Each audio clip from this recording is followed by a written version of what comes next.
That was weird. And the power's out. Looks like we're taking the stairs.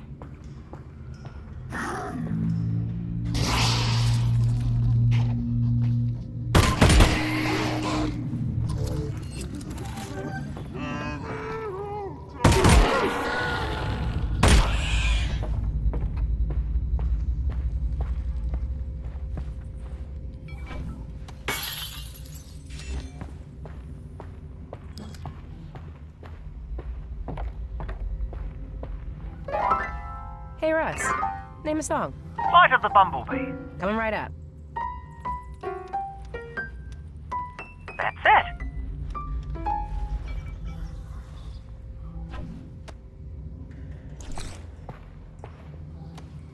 We knew from previous VR projects that players would expect a high level of fidelity from their interactions with objects in the world, and during early testing of Half-Life Alyx, we received comments that objects were not making the sounds that players expected, given an object's material, size, and assumed weight. This led us to a more granular approach to physics sounds than we had used in prior products. For example, in the past, we would have used a single physics sound for all objects of a certain size and material. So, we would have had one sound to represent collisions of small metal objects, another sound for large wooden objects, and so on. For Half-Life Alyx, we built up a new library of object-specific sounds so that we could distinguish between similar objects, like a piece of silverware and a small metal can. Not only do we now have a library of almost 2,000 object-specific physics sounds, covering over 160 different objects, but we can further alter the sound at runtime based on an object's impact velocity and the hardness of the material it collides with. In some cases, we even layer in sounds representing an object's contents, such as matches in a matchbox or fuel in a jerry can, which can be heard when those objects are shaken by the player or collide with something at high velocity. Anything look like a breaker box in there? Nah, I'm still looking.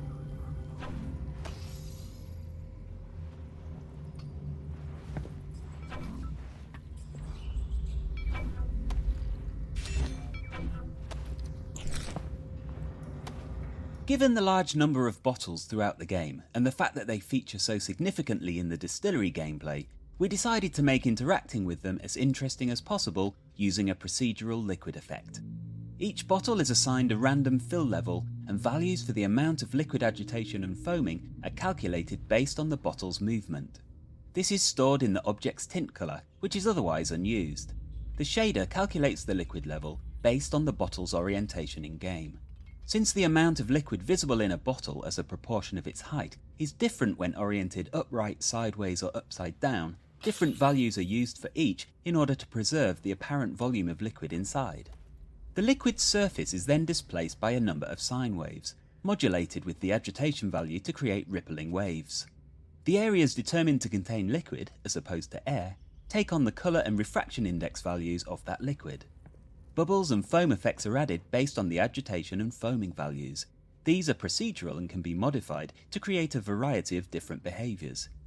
Several layers of bubbles are created in a local view space relative to the object, so that they're stable from frame to frame, and can always move upwards relative to gravity. Artists can set a variety of parameters per liquid, such as colour, glow, foaming potential, wave properties, and a meniscus at the surface of the liquid which curls up around the edges of the volume, helping to communicate the viscosity of the liquid.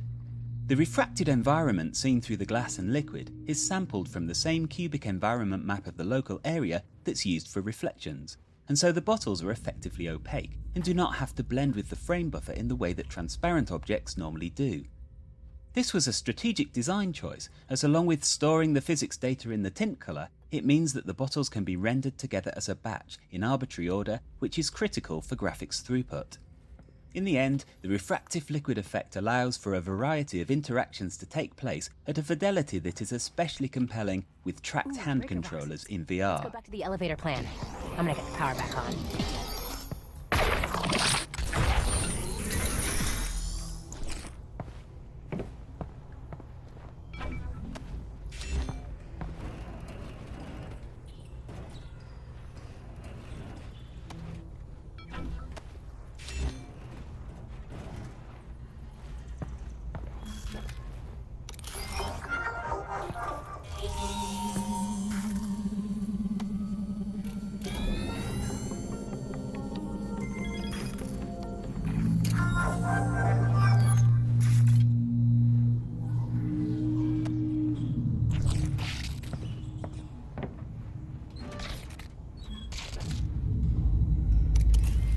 Here we go. This hotel's ancient. The wiring's gonna be a real rat's nest.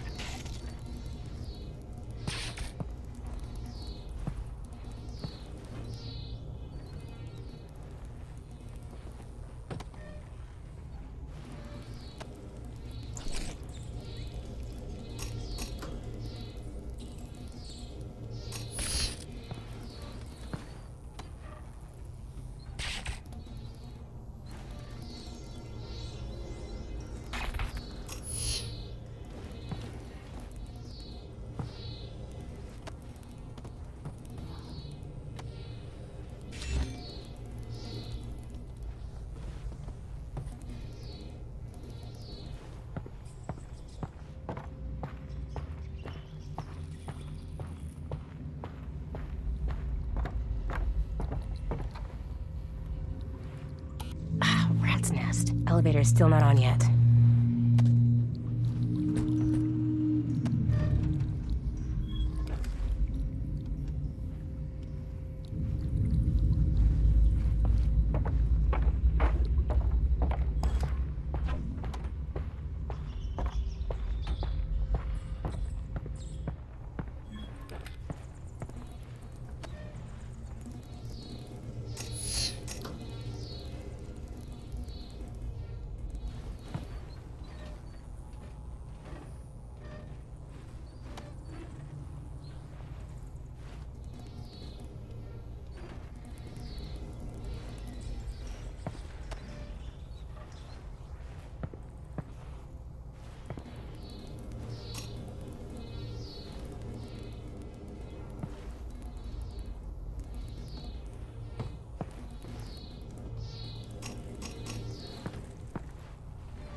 Power's back on.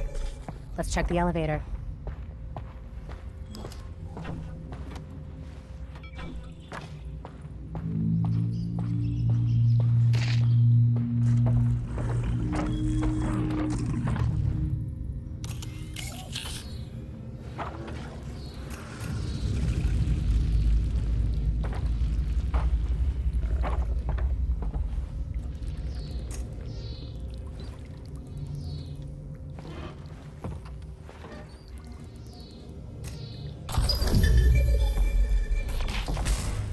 Woo. Power back on. And up we...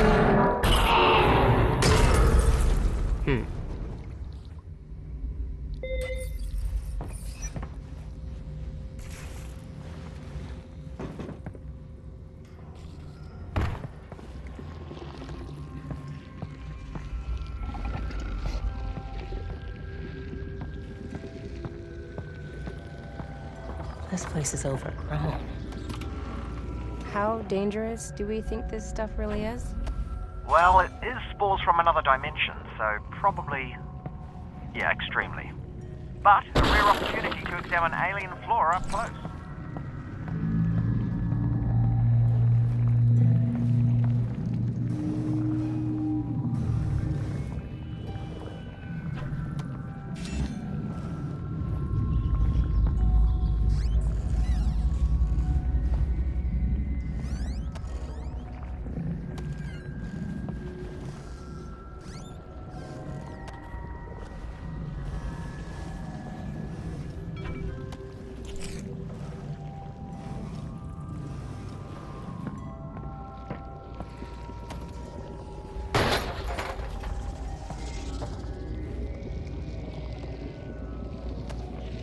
The Zen flora in this area animate in response to the Vortigaunt energy pulsing from the Combine substation outside.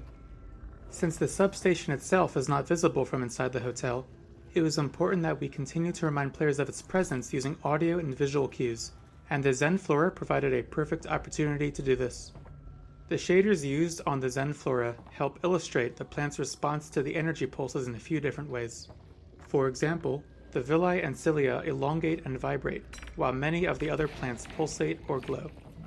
The intensity and timing of these effects are driven directly by the sound system, meaning that the audio and visual reinforcement of the Combine substation pulses are always in sync.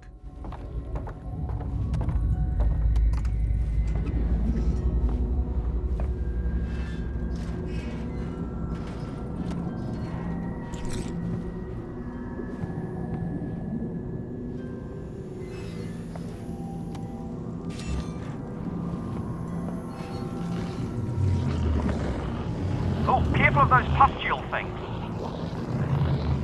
They're looking a bit ticked off the closer you get.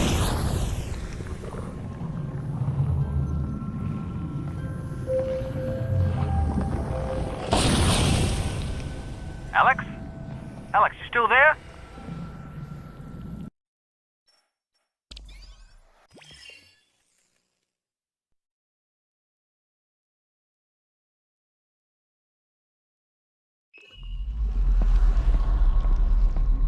This place is overgrown.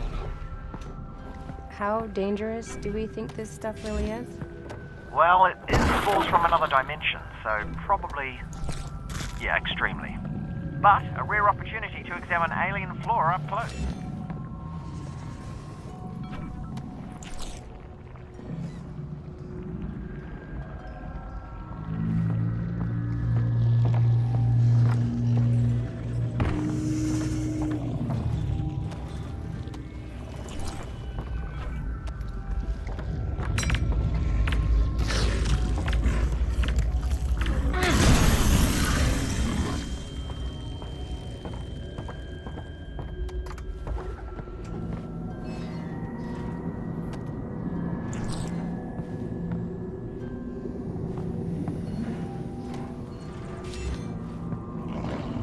Oh, careful of those pustule things.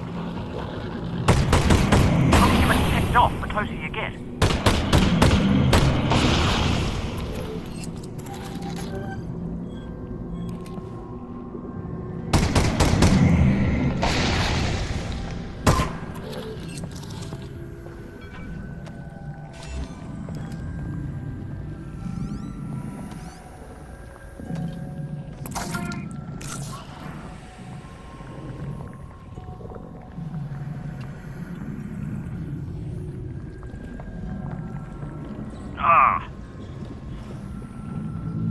I'm really starting to think I shouldn't be breathing this stuff.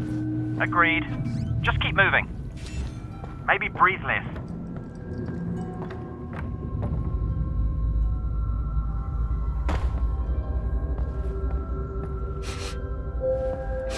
Ugh. This stuff reeks. Oh, really? What does it reek like? Be specific. Like a rotting animal mixed with ammonia. Mixed with ammonia. Okay. Breaching the quarantine zone revealed a new hidden secret of the city. Alien plant life from Zen has taken root on Earth and has been thriving in the shadows of City 17. On the development team, the Northern Star Hotel was referred to as Hotel Zen before it had a proper name in the story, as it was the first location we used to explore what Zen foliage could look like and how it might consume any given environment. One of the challenges the environment team faced when designing the Zen foliage was layering a new look onto an existing environment without having to rebuild Zen-infested versions of every prop. We relied heavily on texture blending and kit bashing of Zen foliage shapes to handle most of the big environmental changes when Zenifying a scene. We also added some new features to our level editor, Hammer, which allowed for more creative manipulation of assets to reduce repetition. For example, we could pose certain types of meshes such as the Zen tentacles. These could be placed, scaled, stretched and manipulated to snake through an environment, giving a handcrafted look without every asset having to be built for a specific location. These elements were editable in Hammer so they could be adjusted at any time, but were baked into static meshes when the map was compiled to improve their runtime performance.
Oh, that's not good.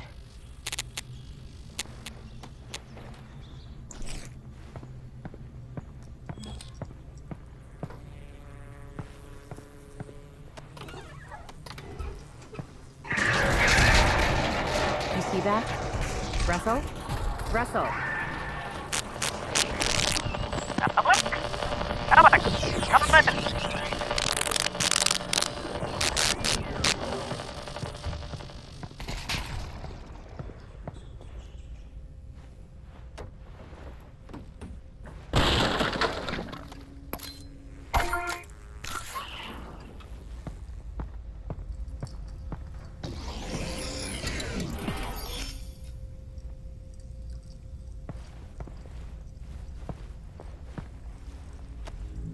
The Reviver, one of the new enemy types introduced in Half-Life Alyx, arose from our observation that playtesters enjoyed searching their environment in VR much more than they had in traditional games. In addition to rewarding that desire to search with ammunition and resin, we experimented with how it could be part of fighting an enemy. We began prototyping with a fast headcrab variant we called the Runner, modifying its behaviour to run away and hide from the player after it attacked. We found players really enjoyed looking for a small, hidden enemy they knew was somewhere within a dense environment. They also liked shooting at a fast-moving enemy that was able to run under and behind everyday objects like tables and chairs. Lastly, players talked about liking the way they got to be the aggressor in combat for once, since everywhere else in the game they felt like they were always on the defensive.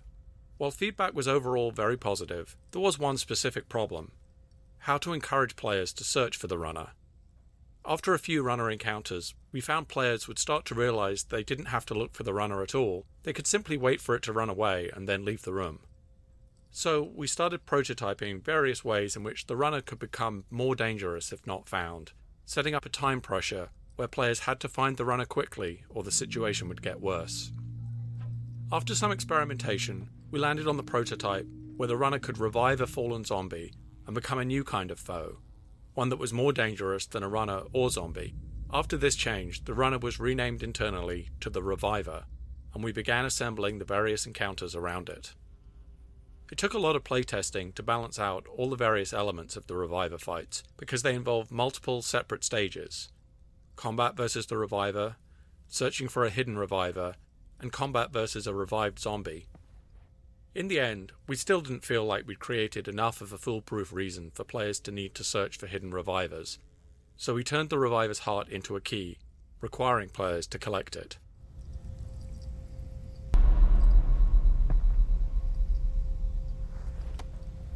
An enemy's animation can elicit a powerful emotional response from players, especially in VR. While developing the Reviver, we learned that sometimes a character performance can have unintended consequences. In our initial Reviver prototypes, we simply used a blue-tinted headcrab model with rudimentary electrical effects. The prototype was successful enough in playtesting that we decided to invest in a new, purpose-built model for the Reviver, with electrical skin and improved effects. Players identified the new Reviver successfully in the game, but we ran into a new problem. Players didn't want to fight it anymore. While the blue headcrab was easily identified as something, the new model was something that players had to evaluate from scratch, and they didn't necessarily see it as threatening. In fact, the animations authored for the new Reviver model were interpreted by many players as friendly or even cute. Players would often approach the creature to try to pet it, or worse, refuse to kill it to retrieve the puzzle piece, blocking their progression in the game. If they did then realize that they were going to have to kill the cute creature to proceed, they felt horrible having to go through with it. To fix this, we reauthored most of the Reviver's animations, making it significantly more unsettling and menacing. We also made the Reviver more aggressive by adding a jump attack if the player got too close. With these changes to animation and behavior, players once again were fighting the Reviver as intended, and they no longer wanted to take it home as a pet.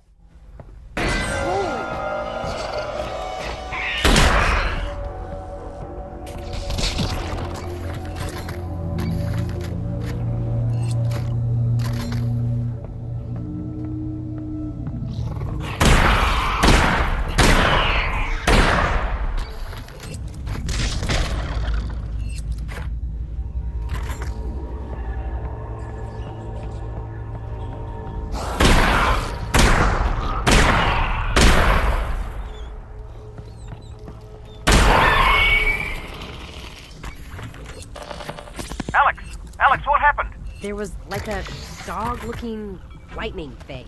Oh, I'm sorry, I missed that. I killed it, and it crapped out this thing.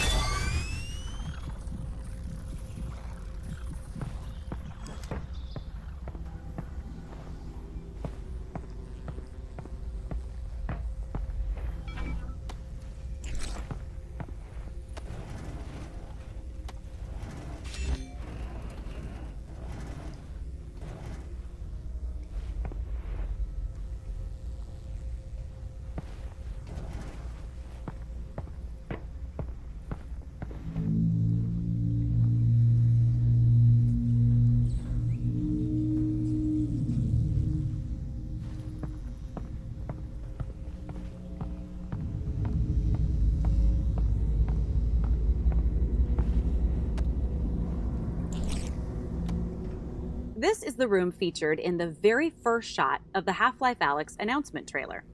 It's not an obvious choice for that use. The room is dark, not particularly colorful, and it's a pretty pedestrian corridor. Cleaning supplies and laundry baskets are not in themselves attention grabbers. But we chose this scenario because it very effectively demonstrates the excitement and tension that we thought was typical of the game.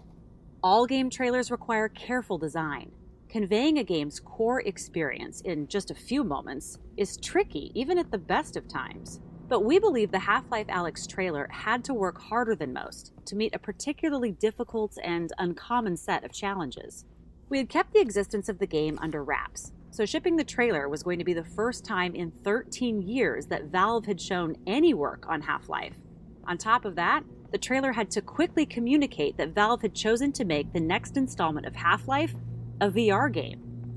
And although we were very confident in the decision to make a VR game and in the quality of what we had built, we still worried that revealing those decisions to the world might cause even our most loyal fans to make their own decision, that we had truly lost our minds. Those of us working on the trailer knew it had to make people so excited that they could put those worries aside. The trailer also had to clearly convey that the game was not Half-Life 3, meaning that it did not take place after the events of Episode 2. Half-Life Alyx was, instead, a prequel of sorts, occurring between the events of Half-Life and Half-Life 2. In addition, the trailer had to show depth, variety, familiar characters, and enough novelty and surprise to get across to the viewer that this was really and truly a full-fledged installment in the Half-Life series, not a small VR experiment or a spin-off. This was a tall order, but the entire game team rallied around the effort because everyone understood the value of the work. We're just as proud of the result we achieved in the trailer as we are of any other part of Half-Life Alyx.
Half-Life Alyx supports 3 types of player movement: continuous movement, shift teleport, and blink teleport. Early on, one of the properties of blink teleport, and to a lesser degree shift teleport, was that players would often refer to the actual mechanic of teleporting when describing their movement through the environment. I teleported to the desk, or I teleported into cover, was often how players would describe their actions, and it served as an unconscious reminder that they were interacting with a game in a specific way. To address this, we made a couple of key changes early on that significantly altered the way players recounted their movement, and as a result, pulled them further into a more convincing virtual reality. One of these changes was the visual indicator that represented the teleport destination. We swapped the abstract cylindrical indicator used in the lab for a pair of holographic feet. The feet helped provide a sense of physical presence and indicated the direction the player would face upon finishing a teleport. We also added animated feet between the player's current location and the teleport target. These feet illustrated the path the player would traverse, further helping provide a fiction for their movement through the environment. Along with the visual interface changes, we also added audio of footsteps and body movements that would play after a teleport to effectively summarize the player's movement through the space. This isn't something everyone necessarily notices at first, but it is quite obvious when it's missing or incorrect. The footstep audio transformed how players described their movement through the world, and players would often refer back to movement in the environment as walking or running, as opposed to referring to game terminology.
Compared to our traditional first-person experiences, in VR we found it was sometimes all too easy to create an intense atmosphere. This can be to the game's advantage, but it can also be detrimental in cases where our focus is on training players in some new mechanic.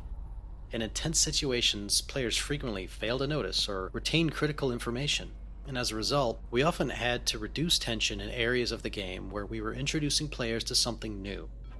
The audio of the reviver here as the player descends beneath the hotel is designed to ease players into the idea that they will be encountering the creature that they had briefly seen as they entered the hotel earlier. The Reviver's scream and its shadow on the wall are designed to reduce tension by indicating the position of the Reviver around the corner, removing any potential surprise. Telegraphing the Reviver's position and giving players the upper hand helps set up the resurrection scene, where players want to observe the Reviver instead of shooting at it immediately. This is critical because this is the first time the player sees the Reviver reanimating a zombie, and if players are too distracted to take it in, they won't be successful in the upcoming fight.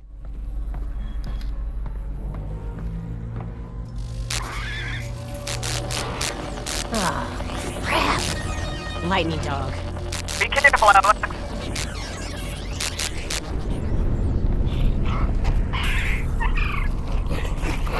Oh my god, it went into a guy. Russell?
Alyx, is the dog gone? What happened?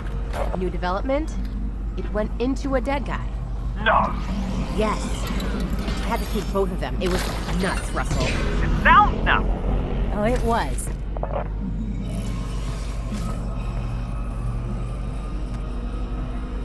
One of the challenges with the Reviver's resurrection mechanic was training players that the Reviver was the target, and the zombie was effectively just an inert vehicle that could not be damaged.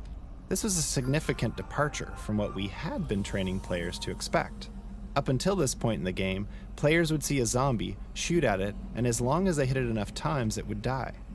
The Reviver breaks that expectation, and in early tests, players thought the game was broken when the zombie wouldn't die or even react to being shot. We had to make a number of changes to revive zombies to train players that this behavior was intentional. First, we designed the revived zombies' introduction animation to use particle effects and audio to draw attention to the changes that result in this new type of combat. Second, we substituted in dull particle and impact sounds to make shooting the zombie feel less impactful than it did in previous encounters with ordinary non-revived zombies. And finally, we modified the revived zombie so that it doesn't play any flinch animation or respond to bullet impacts, further communicating to players that its behavior is different. We also used the Reviver itself to illustrate the new combat experience. Electrical effects were added to indicate the Reviver's movement inside the zombie, with a bright pop and glow as it emerged at a new location on the zombie's body. With these new visuals and satisfying impact sounds and screeches from the Reviver when hit, playtesters were no longer confused and consistently enjoyed the new combat mechanic. In our early designs, A revived zombie was just an invincible zombie with a moving vulnerable spot. Playtesting revealed this to be less tense and threatening than the reviver on its own, and since we wanted the revived zombie to be a higher stakes adversary, we needed to enhance its offensive capabilities. As a natural extension of the electrified nature of the reviver, we chose to create an electrical field around the revived zombie, so that players who got too close would take heavy electrical damage.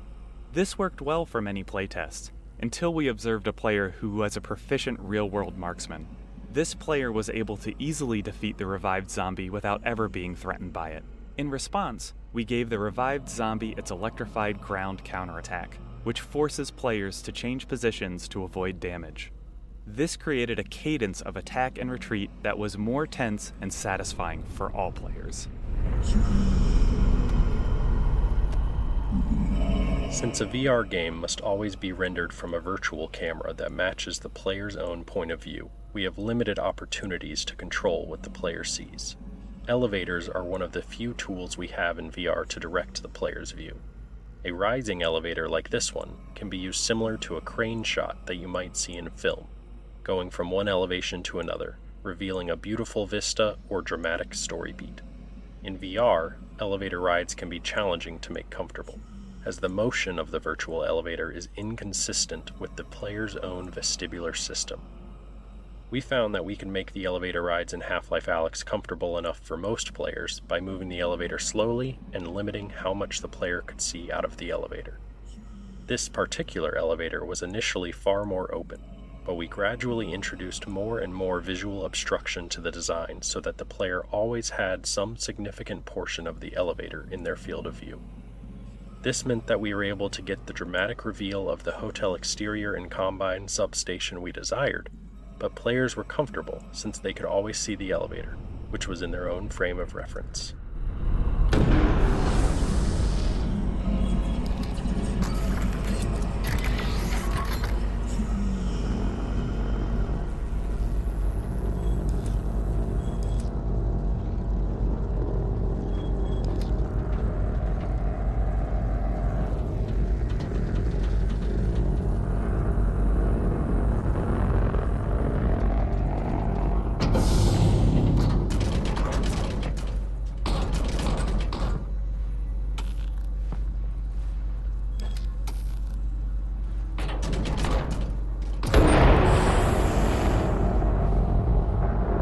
Not to be a worrier, but shouldn't Dad be back by now?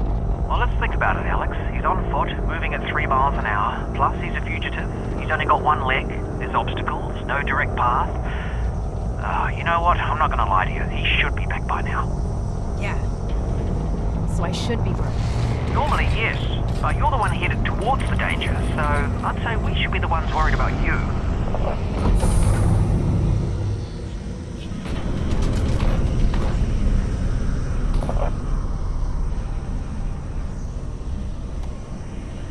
After exiting the elevator, the player gets their closest view yet of the Combine substation attached to the exterior of the hotel.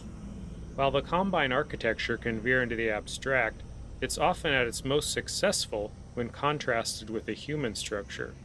Beyond this, we always try to drive the visual design with an invented function, ideally to support the gameplay or story. In this case, the routing of some unusual power source to the vault from various parts of the city. The player doesn't know it at this point, but this substation is designed to essentially torture the song out of a group of Vortigaunts who are housed in the attached pod farms. The output is collected from the Vortigaunts before being reharmonized by a single conductor Vortigaunt via the cable tuner apparatus seen at the root of the transmission cables that run up to the vault itself. This design gave us the opportunity to subsequently meet another Vortigaunt, and acted as enough of a constraint to allow us to design an interaction that would physically compromise the substation as the player exits the hotel in the next map.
You've almost got it.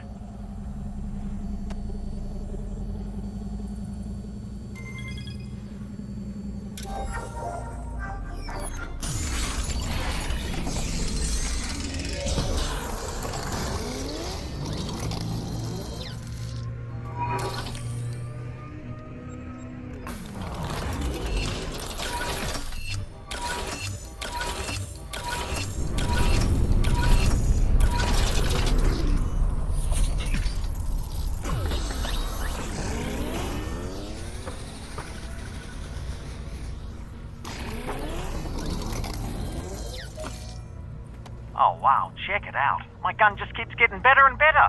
You know, Russ, technically, I don't think there's a whole lot of your gun left anymore. I'll tell you what, let's put that idea on hold for now. We can chat about my gun when you get back.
Uh-oh. This guy's not wearing a shirt.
Zen foliage has been designed to respond to the player in a number of ways.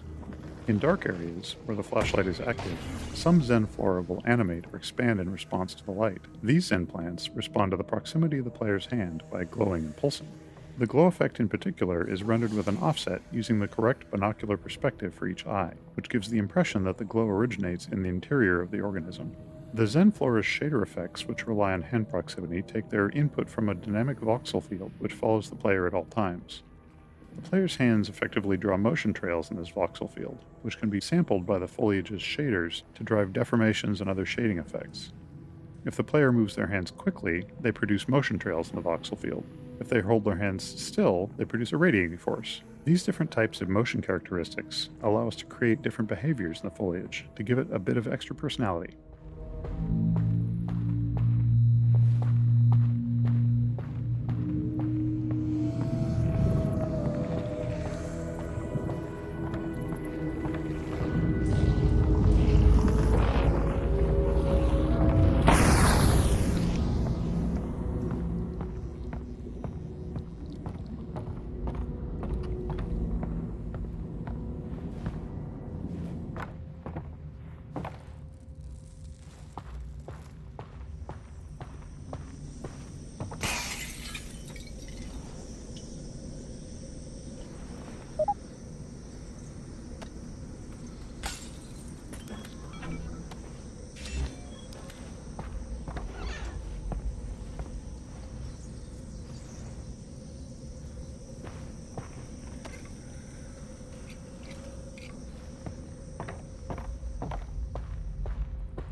Particle effects present an interesting challenge in VR due to stereopsis, which is our ability to discern the depth of objects from two slightly different views of the world we see from our two eyes. Traditional particle systems, as seen on the left, were typically implemented as a series of flipbook images displayed on relatively large polygons, which orient to face the player. Each series of images would contain effectively a little movie of a more complex phenomenon like a wafting puff of smoke or a flickering flame and so on. For the monoscopic rendering used in non-VR systems, this approach holds up well and is widely used across the industry. Because of the stereo rendering used in VR, however, players can easily see the flat cards resulting in the unconvincing effect seen on the left. To address this, we had to update our particle rendering techniques for VR. The particle system on the right is an updated VR-friendly version of the older effect seen on the left. One technique we used on large cards, like the ones used in this smoke effect, was to create some drag on the card's reaction to the player's head movement. To do this, we created another particle system which lagged the player's position and was used as a player camera for the facing direction of the smoke cards. By removing this one-to-one relationship of head motion to sprite rotation, we were able to give the impression that the smoke effect was volumetric. In addition to using more 3D elements in the creation of our effects, we also often use the post-processing bloom on particles to help visually merge elements that otherwise would appear as a set of flat planes. This made the cards harder to stereo fuse, which gave them a more diffuse volumetric feel.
One of the tenets of Half-Life game design is creating crafted, moment-to-moment experiences that players participate in as they progress through the game. Sometimes this means playing with emotional responses to turn something undesirable into a memorable highlight. This collapsed section of the hotel features this type of experience. Players are often instinctively pulled to the safest looking location in a given area, and here that would be the well-lit corridor above. But when they get there, they find their way blocked by a Combine power shield. The power cable to shut down the Combine force field leads them back down into the poison headcrab-infested darkness below, a place they really didn't want to go. These larger gameplay spaces also need to be resilient to player choice, so even if a player chooses not to head up to the well-lit corridor, they likely will still have the same trepidation about heading down into the darkness below. After the player has braved the darkness and sheltered themselves in the lit room where they're safe from the wandering headcrabs, they're faced with the daunting task of cutting the power to the Combine force field, because this has the side effect of plunging the area into darkness. Not only does that make the situation worse, since the player must make their way out of the pitch blackness with only a flashlight, but the path to the exit is back through all the poison headcrabs. We spent a lot of time tuning this experience through careful playtesting and evaluation, and often, when recounting their travels through the hotel in post-playtest discussions, players would recall this moment of being plunged into darkness as a high point, managing to combine a feeling of amusement with the overall sense of dread.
Combine shield blocking your path. I'll figure out how to shut it down.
Alyx, it's your lucky day. That Combine weapon's unbonded. How are you sure?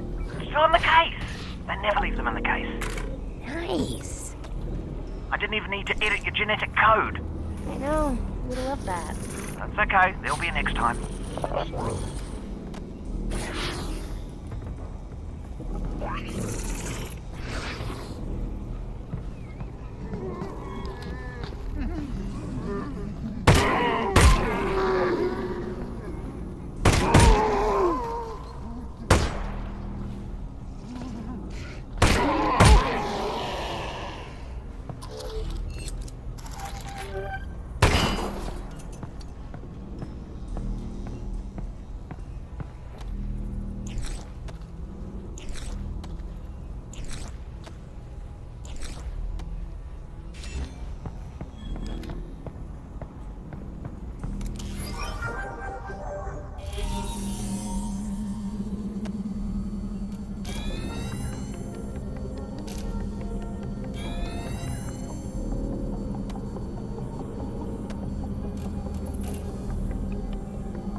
Oh, man.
Those combine shield doors are effectively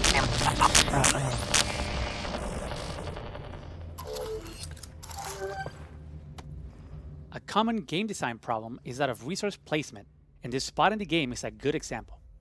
Players have just left an area where they acquire the combine submachine gun, and whenever they get a new weapon, we try to give the player the opportunity to experiment with it right away.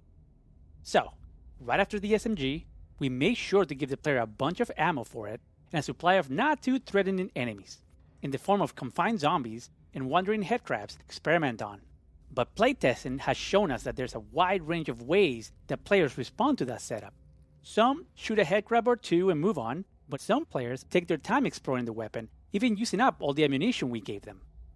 Now, after the headcrabs, the player is heading towards a new area, which features one of the hardest combat arenas in the game, where they must fight 2 revivers at the same time. How much ammunition can we expect the player to have here?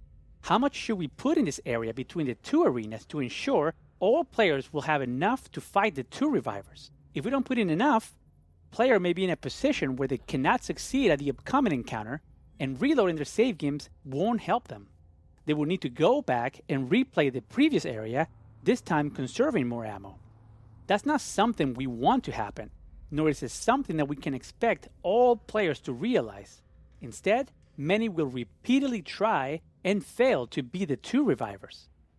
So, at its core, the problem with resource placement is that the dynamic range of resources carried by players can be significant, and it gets even wider as the game progresses. In Half-Life Alyx, we would see some players end the game with barely any ammunition, while other players had over 1,000 unused rounds. So how can we handle resource placement when there's such a wide dynamic range in player collection and usage patterns? Like many games, we opted for a dynamic system that looks at the player's current resource counts and makes decisions based on them. But the design of these kinds of systems can be tricky, because they tend to affect player behavior. For instance, in Half-Life 2, we placed breakable crates throughout the game which dynamically spawned resources based on the player's current health and ammo levels.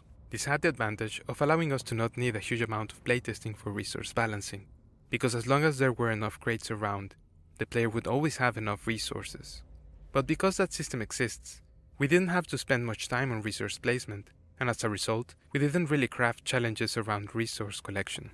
Players also learned that they didn't need to really care about the resource levels, because the crates were always going to top them up on whatever they needed most.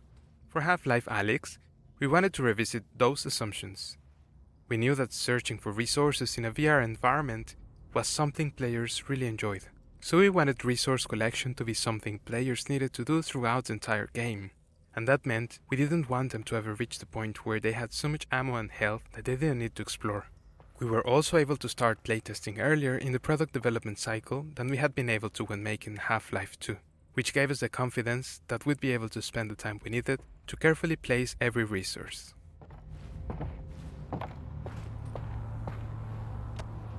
For Half-Life Alyx, we moved to a system that allowed us to craft a more specific experience, using a dynamic layer that attempts to reduce the dynamic range of resource gathering between players. Instead of placing generic resources that switch types, level designers carefully placed each resource type throughout the world. Some are easy to find, and some are more difficult. Then, as the player moves forward in the world, the system opportunistically removes resources in the path ahead based on the player's current resource levels. This had the benefit of allowing level designers to have a lot of control over the player's resource amounts in different areas of the game. They were able to craft areas where they wanted the player to be starved of one ammo type or encouraged to use another. For example, in this area, designers could provide enough ammo to ensure that the player would have enough to fight 2 revivers, with the knowledge that the ammo balancing system would remove much of it if the player was already loaded up. We could safely give the players a large amount of Combine SMG ammo in the previous arena, and know that the players who ran past the poison head crabs without firing a shot wouldn't find more here. There are a number of additional features to address complexities that result from this system, such as ensuring players always find something inside a Combine locker, or ensuring that players are still rewarded for searching carefully and regularly, even if they're carrying a lot of ammo. Ultimately, we want a player who is paying more attention to the environment to come out ahead resource-wise. We just needed some dials to be able to control how far ahead they got. Up until this point, each Reviver encounter has been focused on teaching players something new about the Reviver so that they can defeat it. This arena represents the culmination of the training. There are no new rules, there is nothing to learn about the Reviver itself.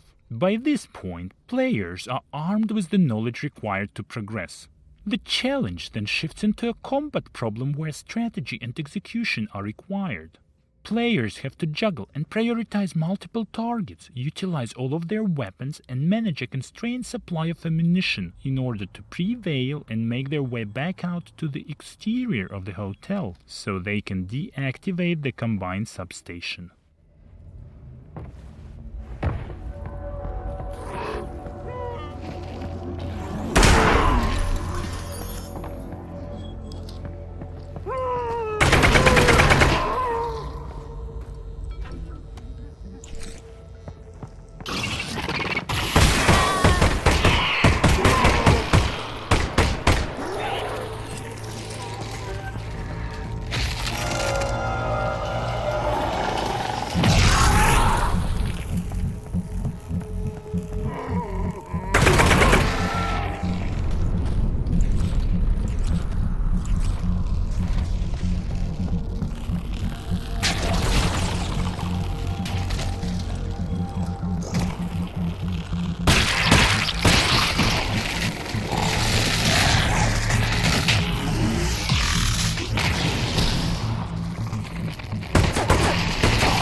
that dog come back again, Alyx? Yeah, this one was kind of rough.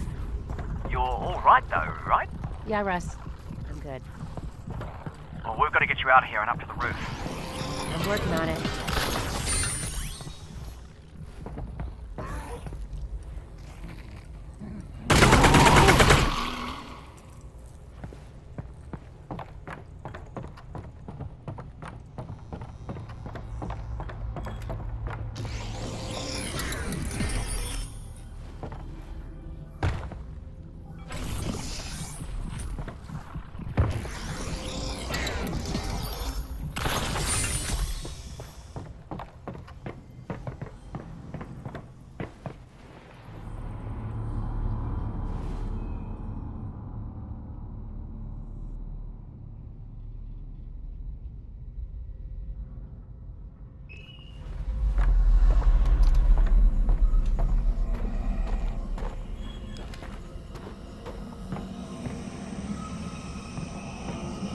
All right, here it is.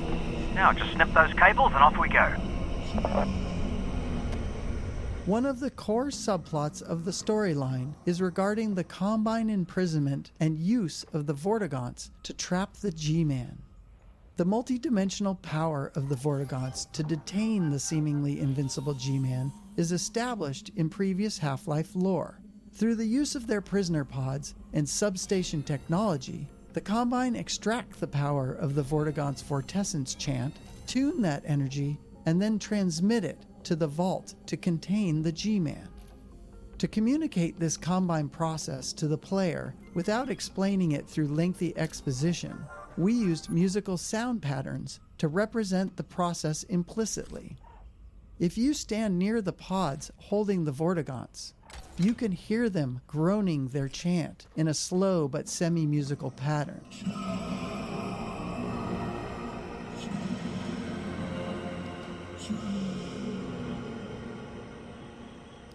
Just past the pods is the resonator, within which you can hear a distilled version of the chant energy.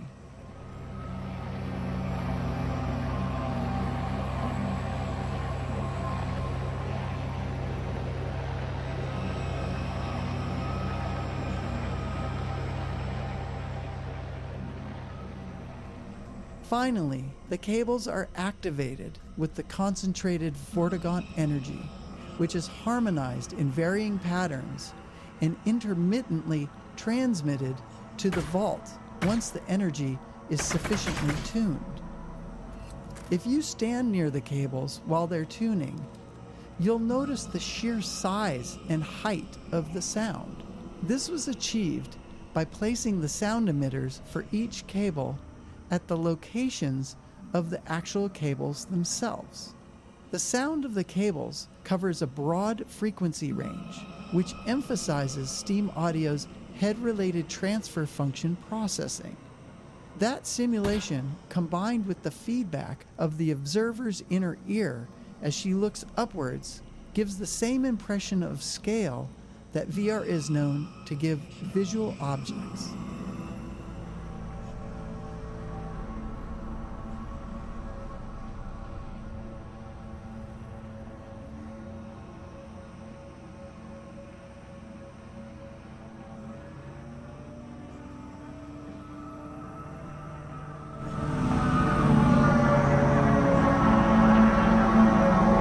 See any way to disconnect the cables in here.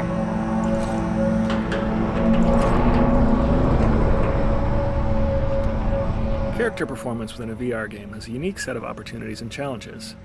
In our efforts to keep control in the hands of the player, we must create a performance that is interesting enough to maintain players' attention, but flexible enough to allow for player freedom. This scene has the most face-to-face interaction in the game, and there is no physical barrier between the player and the Vortigaunt when he first appears.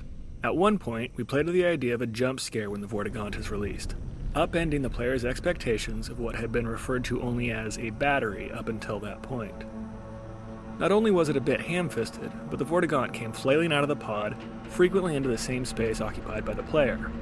To solve this problem, we cut the jump scare and slid the pod back out of the player's space as it opened, to allow for the Vortigaunt to emerge at a comfortable distance. We faced a similar challenge when determining how to get both the player and Vortigaunt to their next locations without intersecting.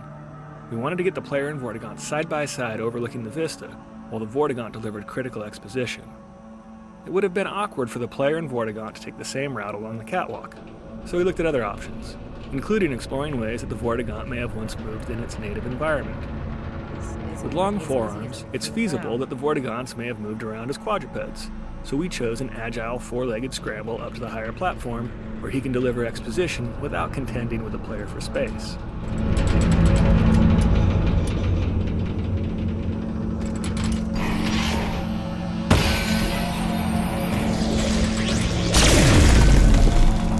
Nice. There you go!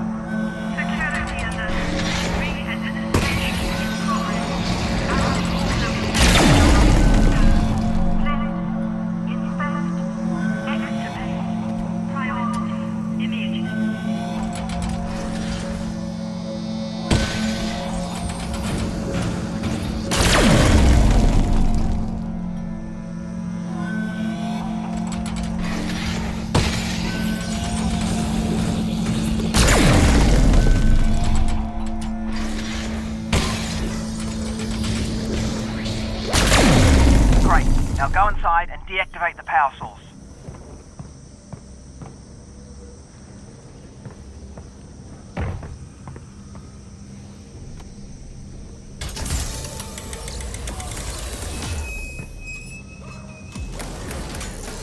Good grief, it's a Vortigaunt.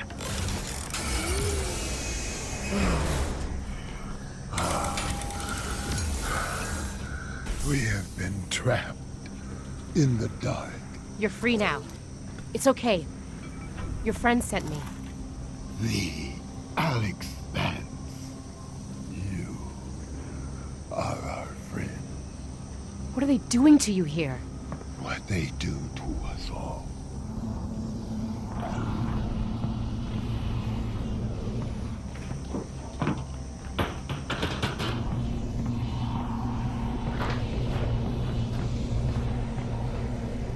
The Combine drain from us the power they use to protect their weapon.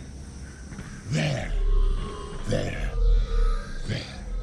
We are ripped from ourselves. We have to stop them from killing your friends. The Vortigaunt will extract ourselves and exact our own vengeance.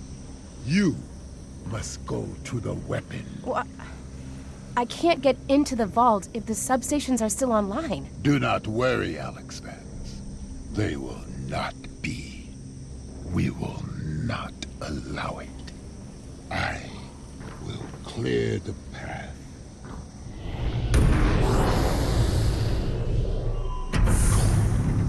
Our paths diverge. There is no distance between us.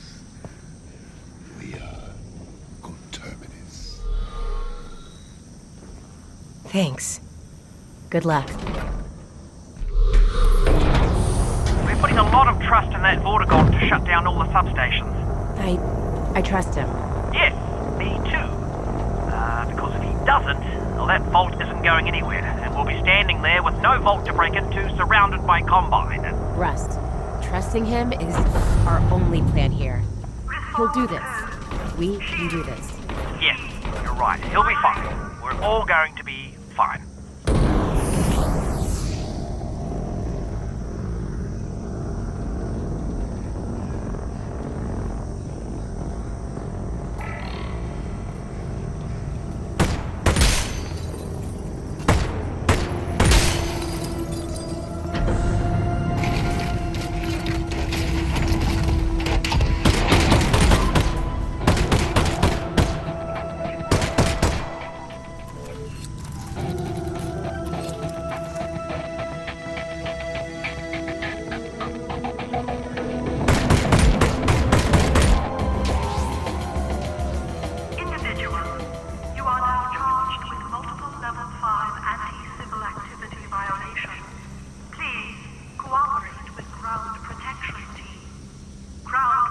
What do you think, Russ? Guess we better cooperate. Yeah, she sounds like she means business. We had a good run. Cooperate. The Combine Soldier you see here won't fight you. It's been programmed to run back and forth along the path shown on the ground in order to illustrate the stride retargeting system developed for Half-Life Alyx. One of the challenges of animating digital characters is making sure that their feet don't slide along the ground as they move. Humans are very good at picking out irregularities in the movements of virtual characters, especially in VR, and Combine Soldiers in particular need to look like their feet are planting and their weight is shifting as they change direction. Otherwise, they appear weightless and unconvincing. In a pre-processing phase, our stride retargeting system analyzes the steps of each authored animation and stores them as a direction-independent trajectory. At runtime, our system predicts where each foot will land on the next step based on the motion of the animation, the character's path, and the height of the ground. The pairs of colored boxes on the ground illustrate this process. The red boxes show the previous foot positions, the green boxes indicate the soldier's current foot position, and the blue boxes are drawn where each foot is predicted to land next. Once the predicted foot positions are calculated, the system guides the feet to the predicted locations using the trajectory information to preserve the style of the original animation. Once the foot lands, it is locked in place until the next step. In the end, this system was so effective that we could essentially make any animation walk in any direction without foot sliding. You can experiment with the system by moving around the area, since the soldier has been set up to always face you while running the specified path.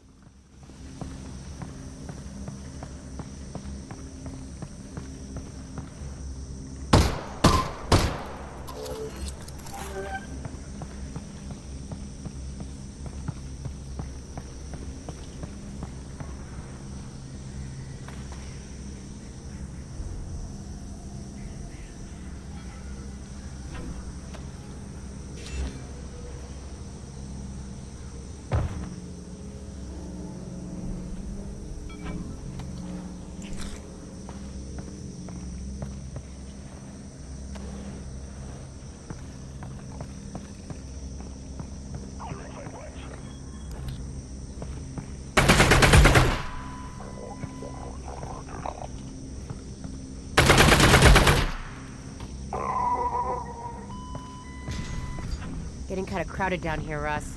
Comm channel's gone crazy since we took out that substation. They know we're out to the vault now. Whatever's in there, they really don't want us near. Well, now I just want it more. Now that's the spirit.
Trip mines have appeared in prior Half-Life games, and the act of defusing them seemed like a natural fit for a VR game, where players can perform complex operations with their hands.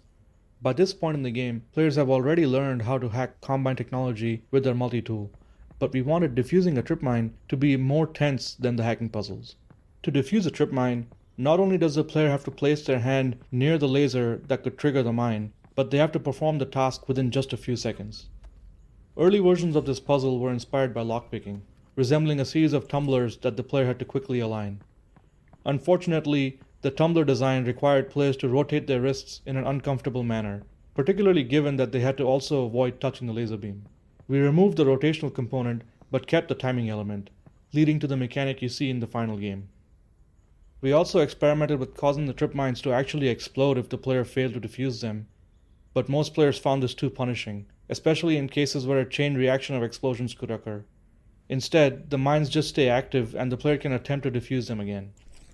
We did end up keeping this behavior for the hard difficulty setting, but added a warning sound a few seconds before the mine actually explodes to give players some time to move away.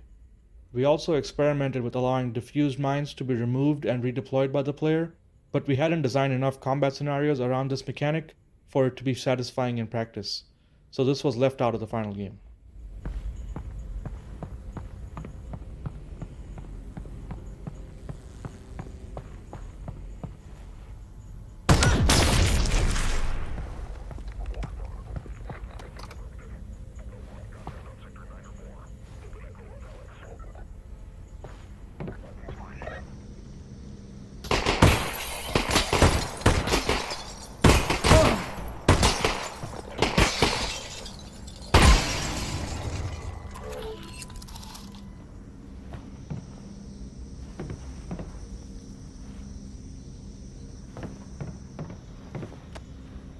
This combat arena that loops back over itself as the player winds through the tenement buildings was one of the earliest test maps built when we began adding Combine soldiers to Half-Life Alyx.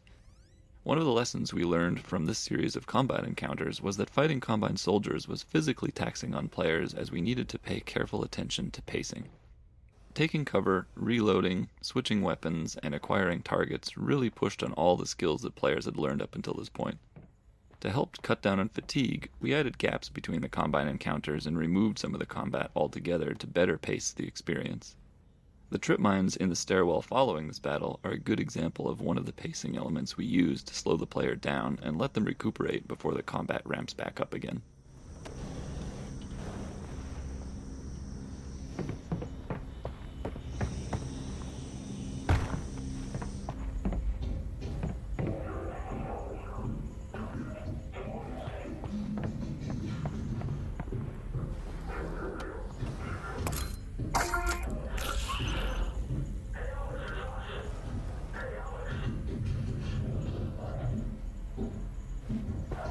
Russ, are they saying my name? Yeah, that's not good.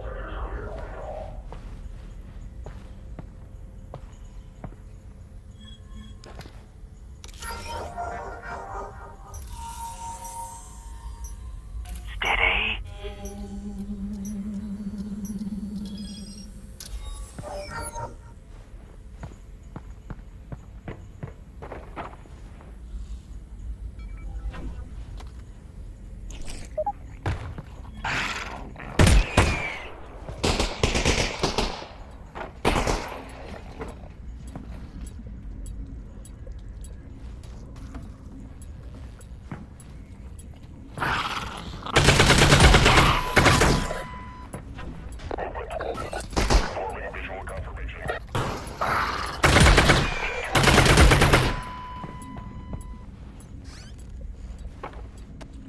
It was an interesting challenge for artists and level designers to employ environmental storytelling to paint a picture of what may have happened inside the walls of the quarantine zone. Just like the hotel, these apartments have been overrun by Zen foliage and are filled with people's belongings, abandoned in haste.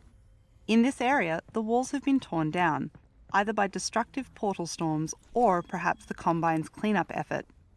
Barrels of fluid used by workers to try and treat or contain the Zen growth have been left behind, and it would appear that the cleanup efforts have either failed or been abandoned. By not explaining every facet of the world, we leave players with the opportunity to imagine for themselves the bigger picture of life in City 17.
Oh, your dad's back! Oh, thank God. Russell!